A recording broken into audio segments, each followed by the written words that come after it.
We all experience stress, but some moments stay with people. Lots and lots of rumination where, you just can't shut the brain off. You're thinking about something over and over and over. A new Stats Canada survey found nearly 2/3 of adults say they've directly or indirectly been exposed to a traumatic event, mainly unwanted sexual experiences and natural disasters. A life-threatening illness, physical assaults rank high, but vehicle crashes top the list. And the thing that really stuck with me with that one was her eyes. Her eyes were open and I'm looking into her eyes as I'm trying to ventilate her. Rob Lethan was a firefighter for 30 years. He says the accumulation of multiple traumatic events eventually led him to get help, but not before he tried to take his own life. We now know that emotional trauma, psychological trauma, is actually toxic to the hardware, to the brain.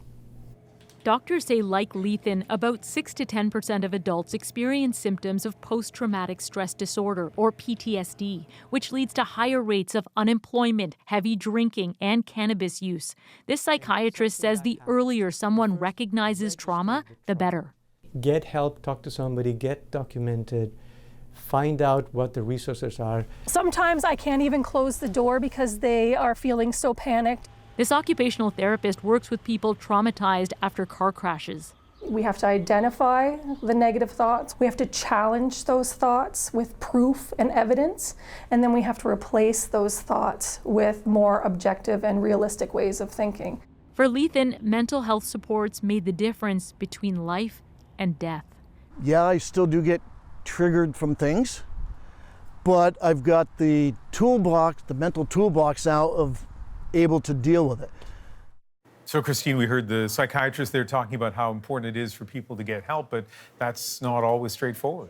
No, it isn't. Counseling isn't covered. Therapy can be expensive, and wait lists for a psychiatrist or psychologist are incredibly long. Dr. Steiderman said governments need to take mental health more seriously. Dealing with a trauma quickly can prevent a cascade of other health issues.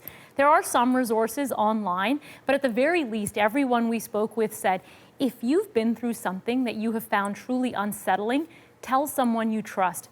Don't just bury it. Christine Birak in our Toronto newsroom.